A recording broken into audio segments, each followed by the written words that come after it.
How I ruined my mother-in-law's kitchen and became her favorite person.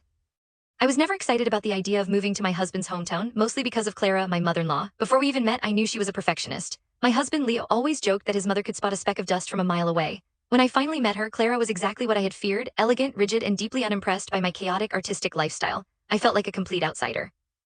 For the first few months, I just tolerated her. Whenever we visited her house, I kept my conversations as short as possible. I answered her questions with polite nods, spent way too much time staring at my phone, and excused myself to the bathroom just to escape her sharp gaze. No matter how hard I tried to keep my distance, Clara remained a fortress of cold politeness. She never complained, but she never smiled genuinely either.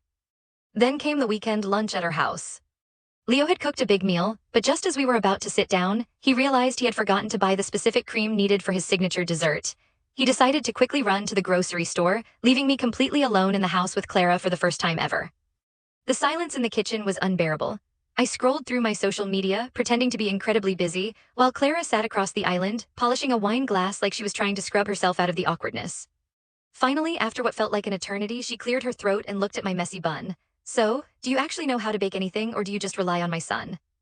I looked up stunned. She looked genuinely annoyed, but also a bit challenged. I took a deep breath and said, "I can make a lemon tart, but usually I just burn things." Her face lit up, not with anger but with a strange spark of competitiveness. "I have lemons, and I have a recipe my grandmother gave me. Want to try it?" I had no idea why, but I stood up and said, "Sure, let's do it." At first, it was a disaster. We measured the flour in complete silence, both of us tense. But then, while trying to zest a lemon, I slipped, and the lemon flew straight out of my hand, bouncing off Clara's perfectly styled hair and landing right into the sink. I froze, terrified she would throw me out of the house. Instead, Clara blinked, looked at the sink, and burst into a loud, genuine laugh. A real laugh. Seeing her relax, I laughed too. To make her feel better, I told her about the time I tried to cook a romantic dinner for Leo when we first started dating, only to set off the smoke detector and have 3 firemen show up at our apartment.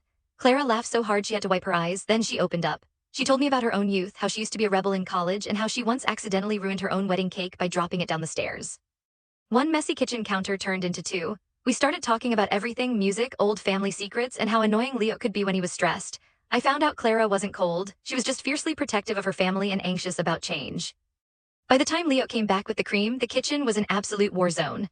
Flour was everywhere, there was lemon juice on the ceiling, and Clara and I were sitting on the counter, covered in powdered sugar, singing along to an old 80s pop song at the top of our lungs.